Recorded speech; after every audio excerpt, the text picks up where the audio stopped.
துளசியை நினைத்தாலே பாவம் போகும். துளசி இலை சாறை சூடாக்கி 8 பங்கு தேன் கலந்து பருகி வந்தால் உடல் பருமன் குறையும். இதனை 1 மண்டலம் சாப்பிட வேண்டும். பெண்கள் மாதவிடாயின் போது துளசி விதைகளை 1 ஸ்பூன் நீருடன் அரைத்து அந்த 3 நாட்கள் உட்கொண்டால் கருப்பை சுத்தமாகி புத்திர பாக்கியம் கிட்டும். பாவம் போக்கும் துளசி மாலை. துளசி தளத்தில் 33 கோடி தேவர்கள், 12 சூரியர், 8 வசுக்கள், அஸ்வினி தேவர் இருவர் ஆகியோர் வசிக்கின்றனர். இலையின் நுனியில் பிரம்மன், மத்தியில் மாயோன் மற்றும் லட்சுமி, சரஸ்வதி, காயத்ரி, பார்வதி முதலானோர் வசிக்கின்றனர். துளசியை நினைத்தால் பாவம் போக்கும். துளசியை காப்பாற்றுபவன் பரமாத்மா ஆகிறான். துளசியை வழிபட்டால் ஆயுள், பலம், புகழ், செல்வம், மக்கட்பேறு முதலியன பெருகும். துளசி கட்டை மாலையை கழுத்தில் அணிந்தால் பாவங்கள் நீங்கும். துளசி தீர்த்தத்தை பருகினால் பரமபதம் செல்வார். மறுபிறவி அறுக்கும் துளசி. எந்த இடத்தில் துளசி செடி வளர்ந்திருக்கிறதோ அங்கே மும்மூர்த்திகளுடன் சகல தேவதைகளும் வாசம் செய்கிறார்கள். சூரியனை கண்டதும் இருள் மறைவது போல் துளசியின் காற்றுப்பட்டாலே பாவங்களும் நோய்களும் விலகிவிடும்.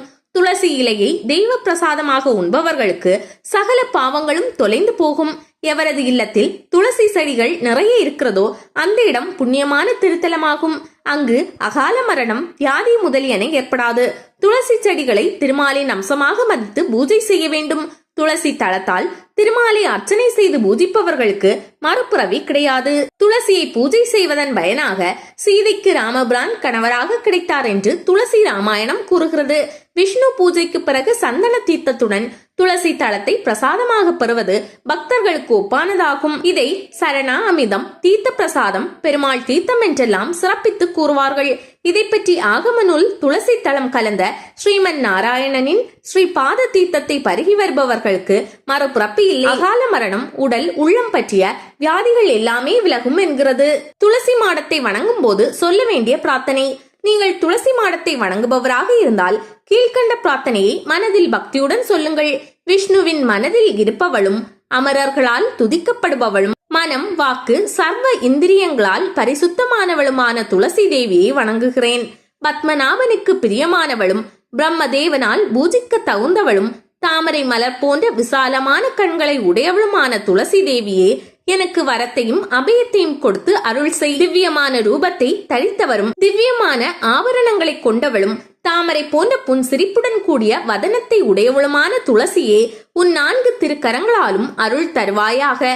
துளசி மாதாவாகிய உனக்குள் சகல தேவதைகளும் எப்போதும் வாசம் செய்வதால் உன்னை அர்ச்சிப்பதால் எல்லா தேவதைகளும் வழிபட்டவர்களாக ஆகிறார்கள். உன்னை பூஜிப்பது சகல தேவதைகளையும் பூஜிப்பதற்கு சமம் என்பது எனது கருத்து. புருஷோத்தமன் ஸ்ரீமன் நாராயணனுக்கு பிரியமானவளே, சகலமும் அறிந்தவளே, உன்னை வணங்குகிறேன். சகல செல்வங்களை அருளும் தேவியே, என்னை எல்லா பாவங்களில் இருந்தும் காப்பாயாக. துளசியின் பெருமையை சொல்லும் 10. தெய்வ மூலிகையாம் துளசியின் மகிமை அளவு கடந்தது. துளசி விஷ்ணுவுக்கு உகந்தது. ஈஸ்வரன், குபேரன், இந்திரன், அக்னி, பார்வதி, முருகன் ஆகியோர் துளசியை வழிபட்டனர். துளசியை வணங்குவதால் நற்குணம், ஒழுக்கம், மக்கட்பேறு, செல்வம், கல்வி, நோயற்ற வாழ்வு, வியாபாரம் முதலியவை பெருகும். துளசி 400 விதமான நோய்களை போக்கும் தன்மை கொண்டது. சல்லிய கரணி என்னும் உயிர் ஊட்ட சக்தியை துளசி வழங்குகிறது என்று ஆயுர்வேத நூல்கள் கூறுகின்றன. துளசி செடியை வளர்த்து நீர் பாய்ச்சி ஆண்களும் பெண்களும் வழிபட வேண்டும். துளசி மாடத்தில் உள்ள வேர்மண்ணை நெற்றியில் இட்டுக் கொள்ள வேண்டும். திருமணமாகாத பெண்கள் தான் விரும்பிய கணவனை அடையவும், சுமங்கலி பெண்கள் மாங்கல்யம் நிலைப்பெறவும் துளசியை வழிபட வேண்டும். வாஸ்து தோஷம் நீங்க துளசி மாடத்தில் துளசியை வைத்து வழிபடலாம்.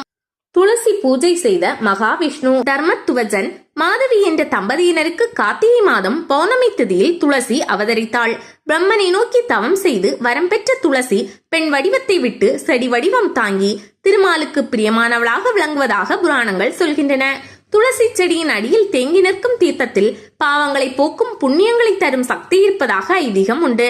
ஹரிவம்சம் என்ற நூல் மகாவிஷ்ணு ஒரு முறை தன்னை மகிழ்விக்கும் துளசியை தான் மகிழ்விக்கும் பொருட்டு துளசி பூஜை செய்ததாக சொல்லப்படுகிறது. கார்த்திகை மாத பௌர்ணமி தினத்தில் திருமால் அந்த பூஜையை செய்ததாகவும் அன்றைய தினம் நாமும் செய்தால் துளசி மனமழிந்து வரங்களை கேட்காமலேயே தருவாள் என்று பயன்பெற்றவர்கள் நெஞ்சம் நெகிழ சொல்கிறார்கள். நமது முன்னோர்கள் நெருப்பு வடிவான சிவபெருமானுக்கு குளிர்ச்சி தருகின்ற வில்வ பத்திரத்தையும் குளிர் மேகம் போன்ற விஷ்ணுவுக்கு வெப்பத்தை தரும் துளசி பத்திரத்தையும் பூஜை பொருளாக வைத்திருக்கிறார்கள். ஏகாதசி தினத்தில் விரதம் இருப்பவர்கள் துவாதசி அன்று துளசி தீர்த்தம் அருந்தியே விரதத்தை நிறைவு செய்வார்கள். தை மாத வெள்ளிக்கிழமையும் மாசி மாத சுக்லபட்ச துவாதசியும் பங்குனி மாத அமாவாசை மற்றும் பௌர்ணமி சித்திரை மாத பௌர்ணமி ஆனி மாத சுக்லபட்ச தசமி மார்கழி மாத விடியற்காலை நேரம் துளசி தேவியை பூஜை செய்வதற்கு சிறந்த நேரம் என்று முன்னோர்கள் வகுத்து கொடுத்திருக்கிறார்கள். குழந்தை வரம் அருளும் துளசி மாதா. ஸ்ரீ பத்ம புராணத்தில் துளசியின் மகாத்மியம் ஒன்று சொல்லப்பட்டு உள்ளது. தசரத மகாராஜனுக்கு குழந்தை பேர் வேண்டி அவன் முதலில் பட்டத்து ராணிகளோடு துளசி பூஜை செய்ததாகவும் துளசி தேவியே நேரில் தோன்றி துளசி காஷ்டம் என்ற துளசி குச்சிகளை கொண்டு புத்திர காமேஷ்டி யாகம் செய், உனக்கு பகவானே மகனாக பிறப்பான் என்று வரம் கொடுத்ததாகவும் இருக்கிறது. எனவே துளசி வழிபாடு என்பது சகல பாவங்களையும் போக்குவது மட்டுமல்ல, குழந்தை வரத்தையும் தருகிறது என்பது தெளிவாக தெரிகிறது. மகப்பேறு இல்லாத தம்பதியினர் துளசி வழிபாடு செய்தால் நல்ல பலன் கைமேல் பெறுவார்கள். துளசி பூஜை செய்யும் போது மிகவும் கண்டிப்பாக ஸ்ரீ கிருஷ்ணனாக கருதப்படும் நெல்லி மரத்தின் கிளையை அருகில் வைத்து செய்ய வேண்டும். தொடர்ச்சியாக பூஜை செய்யப்படும் போது நெல்லி மரக்கிளை வாடிவிடும் என்பதனால் ஸ்ரீ கிருஷ்ணனின் திருவுருவப்படமும் பிரதிமையை வைத்து பூஜை செய்யலாம். நீங்களும் தினசரி துளசி வழிபாடு செய்து பாருங்கள். மனதில் மகிழ்ச்சியும் இல்லத்தில் இன்பமும் வாழ்வில் ஒருவித தெம்பும் கிடைப்பதை கண்கூடாக காணலாம். துளசி மாதா உங்களுக்கு சகல ஐஸ்வர்யங்களையும் தருவாள். யமபயம் போக்கும் துளசி வளர்ப்பு. இல்லங்களில் துளசியை வளர்த்து பூஜிப்பதால் அந்த இல்லமே செழிப்படையும் என்பது ஐதீகம். துளசியின் மஞ்சரியை ஸ்ரீ கிருஷ்ணருக்கு சமர்ப்பித்தவர் எல்லாவித பூக்களையும் சமர்ப்பித்த பலனை அடைவார்கள் என்று ஸ்ரீ பத்ம புராணம் கூறுகிறது. துளசி இலை ஹரியின் பூஜையில் சேர்க்கப்படாவிட்டால் அந்த பூஜையின் பலன் முழுமையாக நமக்கு கிடைப்பதில்லை. மேலும் நிவேதனத்தின் போது துளசியின் ஸ்பரிசம் இருந்தால் மட்டுமே அந்த நிவேதனத்தை இறைவன் ஏற்கிறார். ஆகவே துளசி தீர்த்தத்தால் மட்டுமே நிவேதனம் செய்ய வேண்டும். துளசி இலை நுனியில் பிரம்மாவும் மத்தியில் விஷ்ணுவும் அடியில் சிவனும் மற்ற பகுதிகளில் 2 அஸ்வினி தேவர்களும் 8 வசுக்களும் 11 ருத்திரர்களும் 12 ஆதித்யர்களும் எழுந்தருள் இருப்பதாக ஐதீகம். ஸ்ரீ கிருஷ்ணரை துளசியால் அர்ச்சனை செய்பவர் நம் முன்னோர்களையும் பிறவி தலையிலிருந்து விடுவிக்கிறார். துளசி நிறைந்த காட்டுக்குள் பிரவேசிப்பவரது பிரம்மஹத்தி தோஷம் நிவர்த்தியாகிறது. எந்த இல்லத்தில் துளசி இருக்கிறாளோ அந்த இல்லத்தை துர்சக்திகள் அண்டாது. அதனால்தான் வீட்டு முற்றத்தில் துளசி வளர்க்கும் மரபு உண்டாகியது. மேலும் அந்த இல்லத்தில் வசிப்பவர்களுக்கு யமபயம் கிடையாது. துளசியை வளர்த்து தரிசித்து பூஜிப்பதால் மனம், வாக்கு, உடல் ஆகிய 3ஆலும் செய்த பாவங்கள் தொலையும். துளசி சாதாரண செடி அல்ல, இத்தனை மகத்துவங்கள் கொண்டது. பூஜையின் போது துளசியை சமர்ப்பித்தால் பக்தி அதிகரிக்கும். துளசி செடியின் அடியில் ஸ்ரீ கிருஷ்ணரை வைத்து பூஜித்தால் மோட்ச சாம்ராஜ்யம் கிட்டும். துளசியை பூஜிப்பது கங்கா ஸ்நானத்திற்கு சமமான பலனை கொடுக்கும். கொடும் பாவங்கள் செய்தவன் ஆயினும் அந்திம காலத்தில் துளசி தீர்த்தம் அருந்தி துளசி தளத்தை தலையில் தரித்து பின் உயிர் நீக்க நேர்ந்தால் கட்டாயம் முக்தி அடைகிறான். துளசி தளம் ஸ்ரீ விஷ்ணுவுக்கு மட்டுமின்றி சிவபெருமானையும் பூஜிக்க ஏற்றது. விநாயகரை துளசியால் பூஜித்தலாகாது. விரதத்தில் சிறந்ததாக போற்றப்படும் ஏகாதசி விரதம் தன்று உபவாசம் இருப்பவர்கள் 7 முறை துளசி இலையை சாப்பிடலாம். மறுநாள் துளசி தீர்த்தம் அருந்தியே விரதத்தை முடிக்க வேண்டும். ஏகாதசி அன்று துளசி செடியை பறிக்கக்கூடாது. திருவோண நட்சத்திரம், சப்தமி, அஷ்டமி, துவாதசி, சதுர்த்தசி, அமாவாசை, பௌர்ணமி, மாதப்பிறப்பு, மாலை வேளை, இரவு நேரம், ஞாயிறு, திங்கள், செவ்வாய், வெள்ளி ஆகிய நாட்களிலும் எண்ணெய் தேய்த்து கொண்டும் துளசி பறிப்பதை தவிர்க்க வேண்டும்.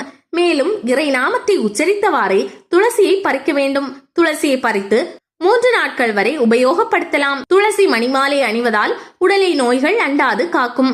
துளசி மணிமாலையால் செய்யப்படும் ஜபம் பன்மடங்கு பலனை கொடுக்கும். மூதாதையரின் திதி காரியங்களில் துளசி பயன்படுத்துவதாலும் துளசி செடிகளின் நிழல் படும் இடங்களில் செய்வதாலும் பரிபூரண பலன்கள் நமக்கு கிடைக்கிறது. தானங்கள் செய்யும் போது முழுமையான பலன் தானம் செய்யும் பொருளுடன் துளசி தளம் சேர்த்து கொடுப்பதாலேயே கிடைக்கிறது. சங்கு, துளசி, சாலக்கிராமம் ஆகிய 3ஐயும் ஒன்றாக வைத்து பூஜிப்பவர்களுக்கு முக்காலமும் உணரும் மகா ஞானி ஆகும் பாக்கியம் கிடைக்கும். கார்த்திகை மாதம் சுக்லபட்ச துவாதசி திதி பிருந்தாவன துவாதசி என கர்நாடக, மராட்டிய மாநிலங்களில் கொண்டாடுகிறார்கள். அன்றுதான் ஸ்ரீ கிருஷ்ணருக்கும் துளசிக்கும் திருமணம் நடந்ததாக ஐதீகம். நெல்லி மரம் விஷ்ணுவின் அம்சமாக போற்றப்படுவதால் துளசி மாடத்தில் நெல்லி மர கொம்பையும் வாழை மர தோரணங்களுடன் கோலமிட்டு அலங்கரித்து பூஜை செய்வார்கள். நிறைய தீபங்கள் ஏற்றி பெண்களுக்கு தாம்பூலம், இனிப்பு அளிப்பது வழக்கம். எல்லா நலன்களும் தரும் ஸ்ரீ துளசியை பூஜித்து நாமும் வெற்றி பெறுவோம். துளசியை வழிபட வேண்டிய காலங்கள். அன்றாடம் பெண்களும் ஆண்களும் துளசியை வழிபடலாம். திருமணமாகாத பெண்கள் பௌர்ணமி மற்றும் துவாதசி திதிகளில் ஆராதனை செய்யலாம். ஏகாதசி என்று விரதம் இருந்து வழிபட்டால் நினைத்த காரியங்கள் நிறைவேறும். திருமணமான பெண்கள் ஸ்ரீ துளசி தேவியை வழிபட்டு வந்தால் நன்மக்கட்பேறு அடைவர். கற்பம் தரித்த பெண்களின் அச்சமும் நீங்கும். துளசி கவசத்தை மும்முறை காலை நேரத்தில் கூறி வருபவர்களுக்கு அஷ்டலட்சுமி கடாட்சம் கிடைக்கும். துளசி விரதத்தை ஐப்பசி மாத வளர்பிறை துவாதசியில் தொடங்கி கார்த்திகை மாத வளர்பிறை துவாதசியில் முடிக்க வேண்டும். வேத விற்பனர் மூலம் அஷ்டாக்ரஜம், புருஷ சூக்தம் முதலியவற்றால் வழிபாடு செய்தால் இஷ்டமான பலன் உடனே கிட்டும். பெண் மூலிகையாம் துளசியின் அருகில் ஆண் மூலிகையான தொட்டால் சினுங்கி வைத்து வழிபட்டு வந்தால் நோய் நொடியின்றி நீண்ட நாள் வாழலாம். முதியோர்கள் நீண்ட ஆயுளை பெறுவார்கள். வீடுகளில் பூஜை செய்ய முடியாதவர்கள் ஆலயங்களுக்கு சென்று திருவிளக்கேற்றி வழிபாடு செய்தால் பலன் முழுவதும் பெறுவர். ஆலயங்களில் தரும் துளசியை அருந்துபவர் சத்யநாராயண பூஜை செய்த பலன்களை பெறுவர். மகாவிஷ்ணுவுக்கும் ஸ்ரீ துளசிக்கும் திருமணம் செய்து வைப்பதன் மூலம் அஸ்வமேத யாகம் செய்த பலனை அடையலாம்.